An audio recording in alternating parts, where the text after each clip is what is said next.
Hetty Green was the first female tycoon of Wall Street. She was the lone woman who went toe-to-toe with the bad guys, or the big, tough Gilded Age guys, and was an extremely courageous woman and a brilliant investor, and she made her mark on the world that way.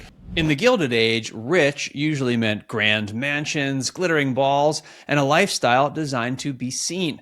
Hetty Green became famous for rejecting all of that, while still becoming a financial giant, earning nicknames like the Queen of Wall Street and the Witch of Wall Street. She dressed plainly, avoided society, and kept cash ready so she could buy when others panicked. When she died in 1916 with a fortune often estimated between $100 million and $200 million, the real mystery was not how she made it, but what she decided would happen to it at the end. Today, we're looking at what the richest woman in the world did with her money when she died. A fortune built on contrarian nerves. Henrietta Hetty Robinson was born in 1834 in New Bedford, Massachusetts, into a Quaker whaling family that already knew trade and risk.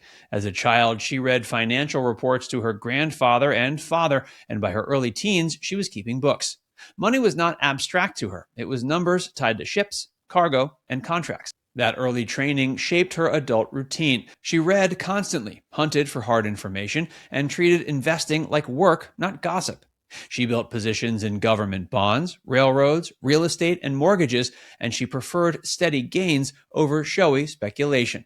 Green explained her method in plain language. Quote, "I buy when things are low and nobody wants them. I keep them until they go up and people are crazy to get them. That is, I believe, the secret of all successful business." It was a rule that rewarded patience and punished pride. Her timing mattered most during crises. Before the panic of 1907, she built a large cash reserve, then lent to financiers and even New York City when credit froze. In a world where banks could fail overnight, her liquidity gave her leverage, and it also let her demand terms that protected her capital.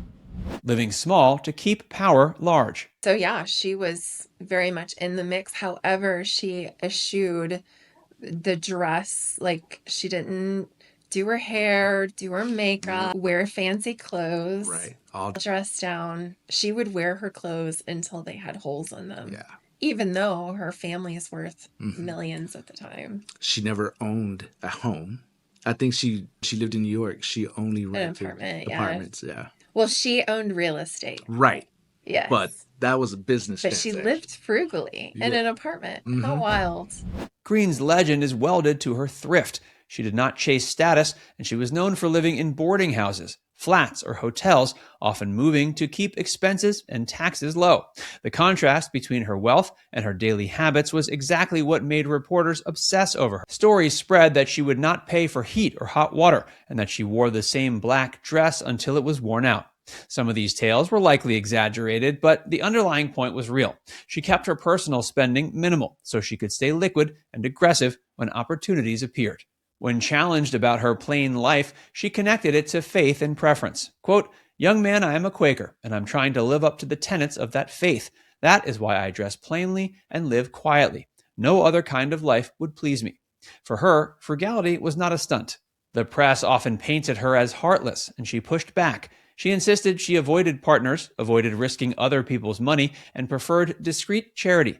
Even critics had to admit she played the market without the flashy tricks that defined many of her era's speculators. Trusts, lawsuits, and the need to control. It was bound up in trust with her to receive the income from that, and the trusts were run by her by appointed male trustees whom Hetty deemed to be incompetent. So one of the great battles of her life was to get control of this money because she knew she could handle it better than they could. Well, it wasn't the prince who courted her. It was a fellow named Edward Green, who was over 6 feet tall and over 200 pounds in weight, and a self-made millionaire.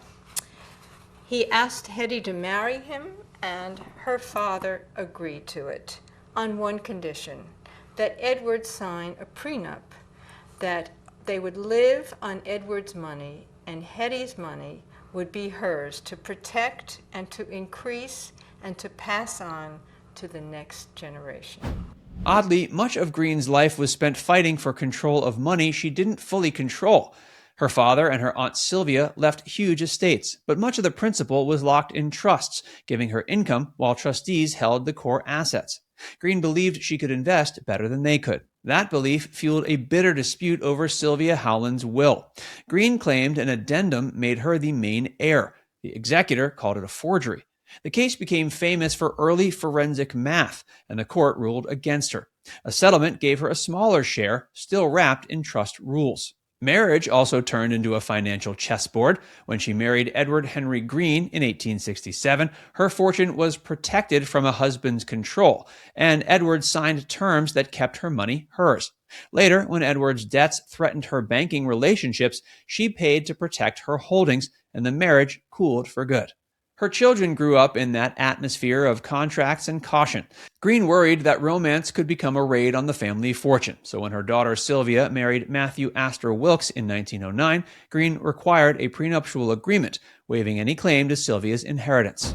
The final months and the moment of death. And she died what year? She died in 1916. Correct. And she left $100 million? She left a fortune estimated at $100 million, or about $3 billion today. I mean, if you imagine New York City, turn of the century, 1900, this lone female dressed from head to toe in black, carrying a satchel with millions of dollars of bonds. In old age, Green kept working and kept guarding.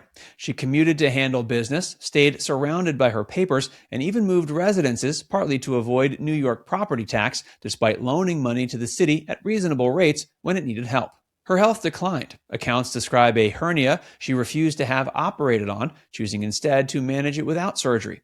She also grew fearful at times, including worries about being poisoned, which led her to shift where she conducted business. Green died on July 3, 1916, at her son's home in New York City. A dramatic rumor claimed she collapsed after arguing over skimmed milk, but the New York Times reported a series of strokes leading up to her death. Even her ending came wrapped in myth and headlines. 2 days later, the Times noted that her career drew, quote, endless curiosity, comment, and astonishment, in large part because she was a woman in a world that did not expect women to dominate finance. By the time she died, she had become a public character as much as a private investor. Where the money went after the funeral. Hetty was never a great believer in philanthropy. There were reports that she gave money but didn't want to be known for it because she didn't want to be hounded. But she believed in lending money to people, but she didn't believe in giving away lots of money first. So when Hetty died, the fortune was split equally between the two kids. When Ned, the son, died first, he left his fortune. He left a little bit to his wife, but most of it went to his sister Sylvia. And when Sylvia died, she left the money to any number of charities or causes, long-lost relatives. So the money essentially scattered to the wind, with the effect that that was the end of the fortune. After her death, estimates of Green's wealth ranged from about $100 to $200 million, built from stocks, bonds, mortgages, deeds, and real estate. She was buried in Bellows Falls, Vermont, beside her husband, after converting late in life to his Episcopalian faith so they could be interred together. What she did with her money at death was, on paper, straightforward. Her two children inherited the estate, and the split included structure rather than a free-for-all. A 10-year trust was set up for Sylvia and administered by her brother Ned, keeping the fortune under oversight for a time. The bigger twist came later. Sylvia died in 1951 with an estate estimated at $200 million and donated almost all of it, giving all but $1,388,000 to 64 colleges, churches, hospitals, and other charities.